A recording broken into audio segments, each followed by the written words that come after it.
नमस्कार दोस्तों, सबसे पहले जो इस चैनल पर नए हैं वो चैनल को सब्सक्राइब करें, लाइक करें और शेयर करें ताकि हर विद्यार्थी तक या हर स्टूडेंट तक ये वीडियो पहुंच सके।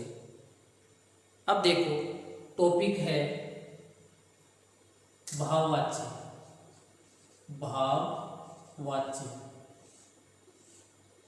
भाववाच्य से पहले कर्तृवाच्य व कर्मवाच्य पढ़ चुके हैं। तो देखो, कर्तृवाच्य में क्या था? कर्ता प्रधान था। कर्मवाच्य में कर्म प्रधान था, अर्थात जो काम हो रहे थे कर्तृवाच्य में कर्ता के अनुसार, कर्मवाच्य में कर्म के अनुसार हो रहे थे। उसी प्रकार से भाववाच्य जो है इसमें भाव ही प्रधान रहेगा। और भाव का अर्थ क्या है? क्रिया। भाव का अर्थ क्रिया है। तो देखो, कर्ता इसका किस प्रकार का होगा? कर्ता अनुक्त होगा। अनुक्त होगा। और अनुक्त कर्ता में कौन सी आएगी? तृतीया विभक्ति आएगी। कर्म इस वाच्य में नहीं होगा। क्रिया क्रिया सदैव प्रथम पुरुष एक वचन में रहेगी। अर्थात ये जो क्रिया है यही इसमें क्या होगी? प्रधान होगी। क्रिया ही क्या होगी? प्रधान होगी। सदैव प्रथम पुरुष एक वचन में रहेगी और यही प्रधान होगी। क्रिया का ही नाम क्या है? भाव है। इसीलिए इसका नाम पड़ा है भाववाच्य। यानी इसमें भाव ही क्या होगा? प्रधान होगा। और वह सदैव किस में रहेगा? प्रथम पुरुष एक वचन में रहेगा। धातु किस प्रकार की होगी? आत्मनेपदी। आत्मनेपदी। वाक्य कैसा बनेगा? अकर्मक। वाक्य अकर्मक होगा। तो ये इस वाक्य की शर्त है कि कर्ता जो है, कर्ता इसमें अनुक्त होगा।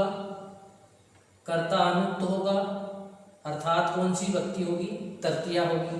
कर्म इस वाक्य में होगा नहीं। क्रिया सदैव प्रथम पुरुष एक वचन में रहेगी और क्रिया इसमें क्या होगी? प्रधान होगी। धातु इसमें आत्मनेपदी और वाक्य किस प्रकार का होगा? अकर्मक होगा। अब देखो किस प्रकार से वाक्य बनेंगे। तो देखो, ये था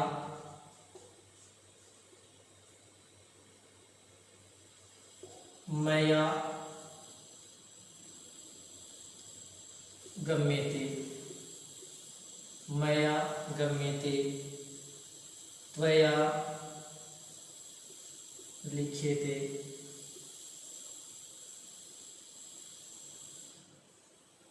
बालिकया बालिकया पठ्यते।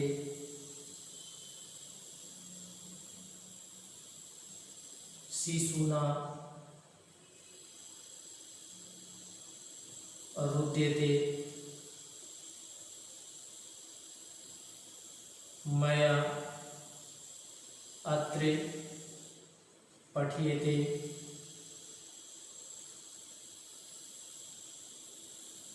त्वया कुत्र गम्यते। ते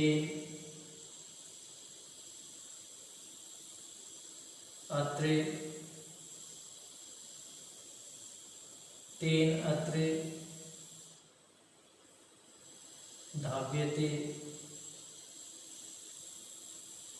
अब देखो इस प्रकार से इनके वाक्य बनेंगे। तो देखो, मया गम्यते। अब यहाँ पर मया क्या है? कर्ता। और कर्ता किस में है? तृतीया में।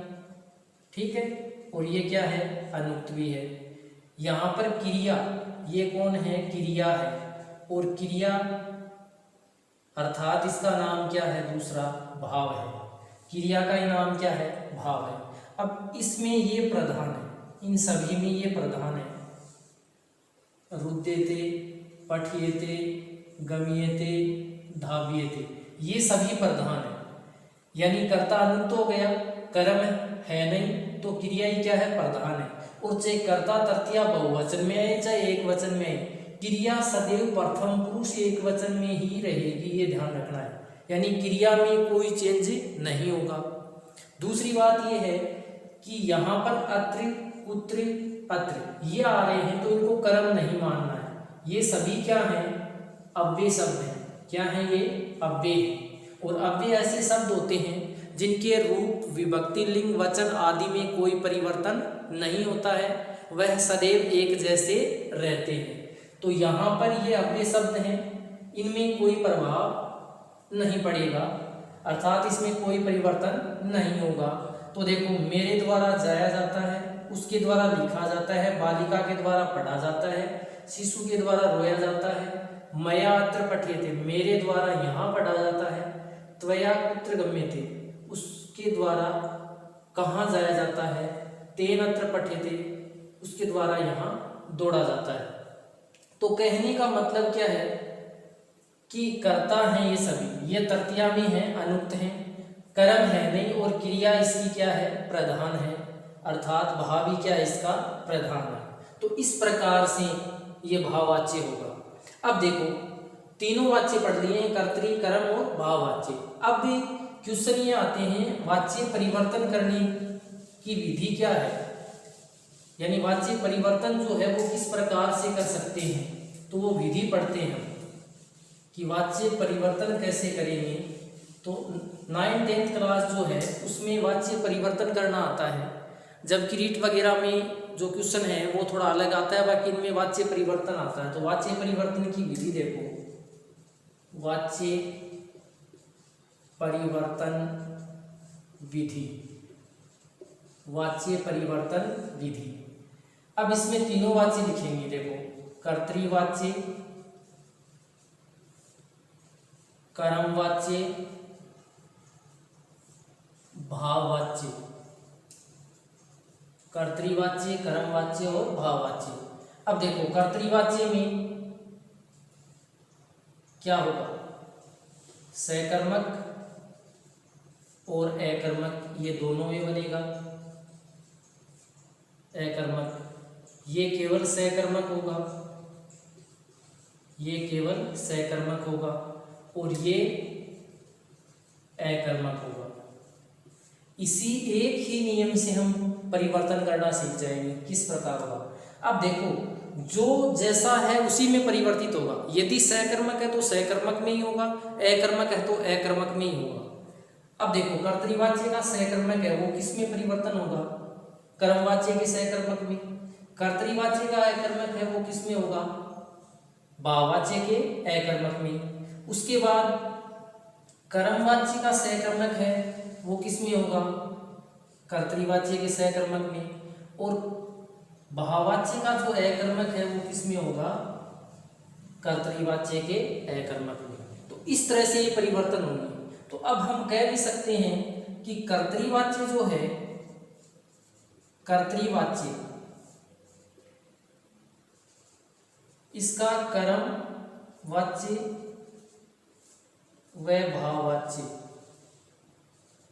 कर्तृवाच्य जो है वो कर्म व भाववाच्य दोनों में परिवर्तित होता है। ठीक है, परिवर्तित होता है। कर्तृवाच्य कर्म व भाव दोनों में परिवर्तित होता है, जबकि कर्मवाच्य व भाववाच्य, कर्मवाच्य व भाववाच्य हैं वो किस में चेंज हो जाएंगे, कर्तृवाच्य में, कर्तृवाच्य में। यानी कर्तृवाच्य जो है, कर्तृवाच्य है वो कर्म व भाव दोनों में परिवर्तित होगा। ठीक है, यानी दोनों में परिवर्तन होगा कर्तृवाच्य का, जबकि कर्म और भाववाच्य जो है वो कर्तृवाच्य में। कहने का मतलब ये तो दोनों में परिवर्तन होगा और ये दोनों कर्तृवाच्य में परिवर्तित होंगे। यदि सकर्मक है तो सकर्मक में, अकर्मक है तो अकर्मक में। तो इस प्रकार से ये वाच्य परिवर्तन की विधि है। इस विधि को अच्छी तरह से याद रखना है कि कर्तृवाच्य सकर्मक अकर्मक दोनों में, कर्मवाच्य केवल सकर्मक, भाववाच्य अकर्मक। तो कर्मवाच्य का सकर्मक है वो कर्तृवाच्य के सकर्मक में, भाववाच्य का अकर्मक है वो भाववाच्य के अकर्मक में चेंज होगा। अब बात करते हैं कैसे परिवर्तन होगा, उदाहरण के द्वारा देखते हैं। तो देखो, जैसे उदाहरण है रामेण गृहम गम्यते। अब देखो ये वाक्य है रामेण गृहम गम्यते। अब इसमें ये कर्ता है, ये क्या हो गया, अनुक्त हो गया। और अनुक्त कर्ता में कौन सी आती है, तृतीया। ये कर्म है, ठीक है, कर्म यहाँ पर क्या है, उक्त है, प्रथमा है। और क्रिया किसके अनुसार आ रही है, कर्म के पुरुष और वचन के अनुसार। तो ये शर्त किस वाच्य की है, कौन से वाच्य की है, ये कर्म वाच्य की है। यानी कर्म वाच्य का कर्ता अनुक्त होता है, कर्म उक्त होता है और क्रिया सदैव किसके अनुसार आती है, कर्म के पुरुष और वचन के अनुसार। तो अब ये जो है ये किस में परिवर्तन होगा या इस वाच्य को किस में चेंज कर सकते हैं, तो वो ध्यान रखना है। अब ये देखो, ये कर्म वाच्य जो है ये अकर्मक नहीं है, सकर्मक है। तो अब कर्म वाच्य का सकर्मक किस में परिवर्तन होगा, कर्तृवाच्य के सकर्मक में होगा। क्यों, क्योंकि भाववाच्य में तो कर्म होता ही नहीं है, तो उसमें तो चेंज होगा ही नहीं। बच्चा कौन, कर्तृवाच्य, तो कर्तृवाच्य के सकर्मक में। अब सकर्मक में चेंज करेंगे तो क्या बनेगा इसका, देखो रामे गृहम गच्छति। अब देखो ये रामे है, कर्ता उक्त हो गया, प्रथमा हो गई, ये कर्म है, ये क्रिया है। तो अब क्रिया जो है वो किसके अनुसार आएगी, कर्ता के पुरुष और वचन के अनुसार। जबकि कर्मवाच्य में किसके अनुसार थी, कर्म के पुरुष और वचन के अनुसार। तो ये किस में परिवर्तन हो गया, कर्तृवाच्य में। यानी ये भाववाच्य था, ये किस में चेंज हो गया, कर्तृवाच्य में हो गया। ठीक है, इसी प्रकार से और देखते हैं इसके उदाहरण कि किस प्रकार से ये और चेंज होगा। तो देखो, जैसे मया अत्रि पठ्यते, ये अब देखो ये कर्ता है, ये कर्म है क्या, नहीं, ये क्या है, अव्यय शब्द है, ये क्रिया है। अब इसमें दो ही चीजें हैं, कर्ता और क्रिया। मतलब कर्म नहीं है तो कर्मवाच्य का नहीं है। अब बात करें कर्तरी का है या नहीं है, तो कर्तरी में कर्ता है वो उक्त होता है, प्रथमा आती है। जबकि यहाँ कर्ता में कौन सी आ रही है, तृतीया आ रही है, यानी ये अनुक्त है, इसमें कौन सी आ रही है, तृतीया आ रही है। तो किस वाच्य का हो गया ये, फिर किसका हो गया, भाववाच्य का हो गया। ये उदाहरण किस वाच्य का है, भाववाच्य का। ठीक है, भाववाच्य का उदाहरण है। तो अब ये किस में चेंज होगा, किस में चेंज हो जाएगा, कर्तृवाच्य के अकर्मक में। तो कर्तृवाच्य के अकर्मक में करेंगे तो मया है, इसकी प्रथमा क्या होती है, अहम आवाम वयम माम आवाम अस्मान मया। तो अहम, फिर देखो अत्र अव्यय शब्द है तो अत्र का अत्र रह जाएगा। अब क्रिया किसके अनुसार आएगी इस वाच्य में, कर्ता के पुरुष। तो अहम का पुरुष कौन सा है, अहम का पुरुष उत्तम पुरुष एक वचन। तो क्रिया उत्तम पुरुष एक वचन में पढ़ता तो उसे क्या बनेगी, पठामी, अहम अत्र पठामी, मैं यहाँ पढ़ता हूँ या पढ़ती हूँ। ठीक है, ये हो गया। तो कहने का मतलब कर्ता के पुरुष और वचन के अनुसार क्रिया आएगी। तो ये किस में परिवर्तन हो गया, कर्तृवाच्य का।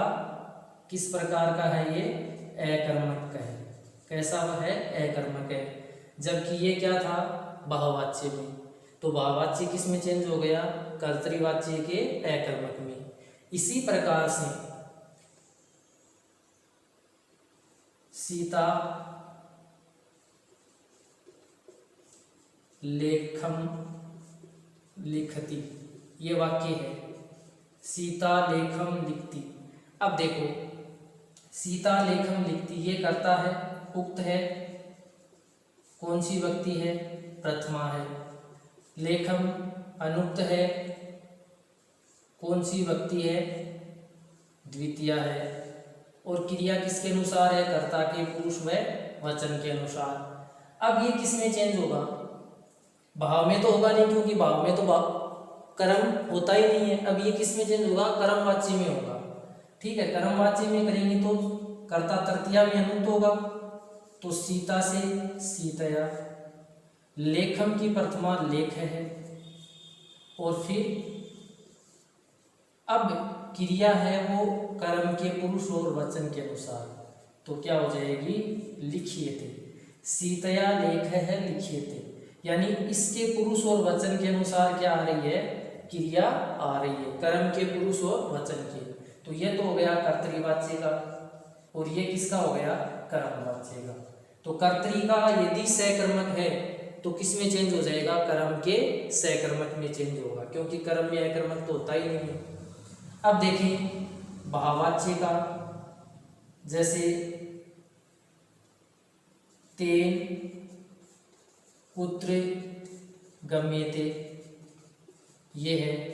अब देखो भाववाच्य का है तो किस में परिवर्तन करेंगे, कर्तरीवाच्य में। तेन का हो जाएगा स है, पुत्र अव्यय शब्द है तो पुत्र का पुत्र। अब इसके अनुसार क्रिया आएगी, तो से का पुरुष कौन सा है, प्रथम पुरुष एक वचन, तो क्या हो जाएगा, गच्छति। गम धातु से क्या हो जाएगा, गच्छति। वह कहाँ जा रहा है। ठीक है, तो कहने का मतलब क्या है कि ये वाच्य परिवर्तन की विधि है।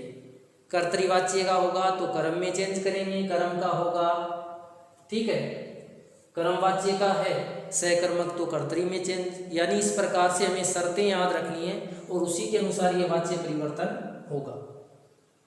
तो ये वाच्य परिवर्तन की विधि थी, यानी इस प्रकार से ये परिवर्तित होंगे। अब हम देखते हैं, ये तो हो गए 10th में इसी प्रकार से क्वेश्चन आते हैं। जैसे ये दे दिया सीता लेखम लिखती, वाच्य परिवर्तनम कुरुत, वाच्य परिवर्तन करो, तो ये इस प्रकार से हो जाएगा। अब बात करें कि रीट में किस प्रकार से आता है, तो देखो उसमें देखते हैं कि कैसे वाच्य आएगा।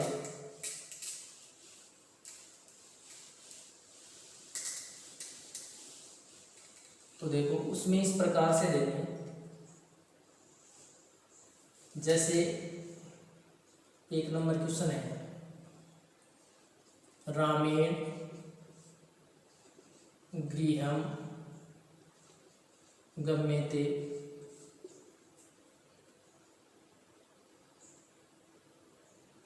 कर्तृवाच्ये परिवर्तित। ठीक है, कर्तृवाच्य में परिवर्तन करो। रामेण गृहम गम्यते, कर्तृवाच्य में परिवर्तित करो। ठीक है, अब देखो ए में दिया हुआ आएगा, इसमें ए में आएगा जैसे रामेण गृहम गच्छति, ये दे दिया। ब में राम है गृहम गम्यते, ये दे दिया। से में राम है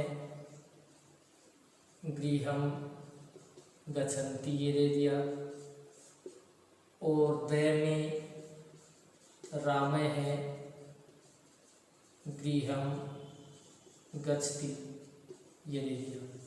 अब देखो कर्तृवाच्य जो है ये कर्मवाच्य का वाक्य है, कर्म का है तो कर्तृवाच्य में परिवर्तित होगा, सकर्मक है, इसलिए कर्तृवाच्य का कर्ता क्या होगा, प्रथमा विभक्ति में, तो ये तो तृतीया में है। ठीक है, फिर ये द्वितीया में है और गच्छति इसके अनुसार आ रही है। इसका मतलब क्या नहीं होगा, ये नहीं होगा। ठीक है, इसी प्रकार से राम है गृहम गम्यते, ये सही है, ये भी सही है, लेकिन क्रिया गलत है। राम है गृहम गच्छन्ति, कर्ता उक्त सही है, गृहम सही है, लेकिन क्रिया जो है ये बहुवचन है, प्रथम पुरुष बहुवचन की है, जबकि राम किस में है, प्रथम पुरुष एक वचन में है। तो कर्ता के पुरुष और वचन के अनुसार क्या आती है, क्रिया आती है, इसलिए ये भी नहीं होगा। अब बचा कौन सा, राम है गृहम गच्छति। अब देखो ये कर्ता है, ये कर्म है और ये क्या है, क्रिया है। अब कर्ता का पुरुष प्रथम है, एक वचन है, क्रिया का पुरुष भी प्रथम है, एक वचन है। तो कहने का मतलब ये उत्तर क्या होगा, राइट होगा। तो द आएगा इसमें, राम है गृहम गच्छति। तो पहला तरीका तो ये रहेगा। अब देखो दूसरा तरीका किस प्रकार से आएगा, उसमें इस प्रकार से लेंगे, जैसे खालिस्तान दे दिया, यानी खालिस्तान दे दिया मान लो, जैसे मया अत्र ये दे दिया, रिक्त स्थाने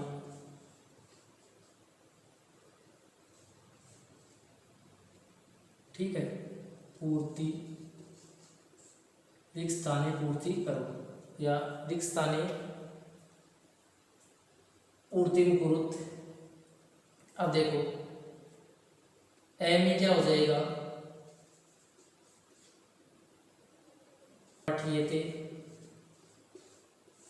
ब में पठियन्ते, स में पठियते और द में पठियसे, ये दे दिया। अब देखो मया अत्र, कर्ता तृतीया में है, कर्म है नहीं, क्रिया आएगी तो मतलब किस वाच्य का वाक्य होगा, भाव का, और भाव में कर्ता से कोई मतलब नहीं होगा, अर्थात इसके अनुसार नहीं आएगा। भाव ही क्या होगा, उसमें प्रधान होगा, भाव ही क्या होगा, प्रधान होगा। तो अब यहाँ क्रिया ही प्रधान होगी, यानी कि भाव है वो ही क्या होगा, यहाँ प्रधान होगा। तो देखो भाववाच्य का वाक्य है तो भाववाच्य में सदैव प्रथम पुरुष एक वचन में क्रिया रहती है। तो प्रथम पुरुष एक वचन है, ये बहुवचन है, ये द्विवचन है, ये मध्यम पुरुष है। तो कौन सी आएगी, ये राइट आंसर होगा, बाकी ये गलत है, ये गलत है और ये गलत है। तो कहने का मतलब पठियते हो जाएगा, मया अत्र पठियते, मेरे द्वारा यहाँ पढ़ा जाता है। तो इस प्रकार से ये क्वेश्चन बनना होगा। इसी प्रकार से जैसे ये है बालिकया लेखम, या इसको इस तरह से लिख लो, बालिकया श्लोकम, श्लोका है कर लो, बालिकया श्लोका है खालिस्तान। अब क्या होगा इसमें, ठीक है, ए में दे दिया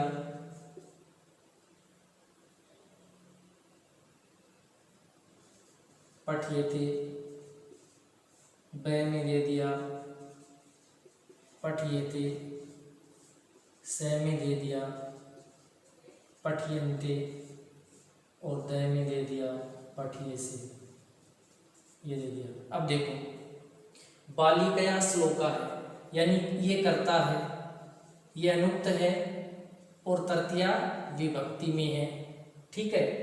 अब ये कर्म है, कर्म उक्त है प्रथमा में है, तो ये शर्त कौन से वाच्य की है, कर्म वाच्य की है। तो कर्म वाच्य में क्रिया किसके अनुसार आती है, कर्म के पुरुष व वचन के अनुसार। अब श्लोका है का पुरुष और वचन कौन सा, श्लोक है, देखो श्लोक है, श्लोकौ श्लोका है, ठीक है, यानी प्रथम पुरुष बहुवचन है, तो प्रथम पुरुष बहुवचन की ही क्रिया लगानी है यहाँ पर। अब देखो ये प्रथम पुरुष एक वचन है, ये प्रथम पुरुष द्विवचन है, ये प्रथम पुरुष बहुवचन है और ये मध्यम पुरुष एक वचन है। अब कौन सी आएगी, प्रथम पुरुष एक वचन भी नहीं आएगी, प्रथम पुरुष द्विवचन भी नहीं आएगी, प्रथम पुरुष बहुवचन, यानी ये क्रिया आएगी। तो क्या आएगी, पठयन्ते, ये क्रिया आएगी। तो इस प्रकार से ये भरा जाएगा रिक्त स्थान। बालिकया श्लोका है पठयन्ते, बालिका के द्वारा श्लोक पढ़े जाते हैं। तो इस तरह से इन रिक्त स्थानों की क्या करनी है, पूर्ति करनी है। यानी ये रीट में इस तरह से क्वेश्चन बहुत ज़्यादा पूछते हैं, या तो वाच्य परिवर्तन करो या फिर एक स्थान की पूर्ति। तो कहने का मतलब तीनों वाच्य अलग अलग याद होंगे या तीनों की पहचान याद होगी, तब हम आराम से इस क्वेश्चन को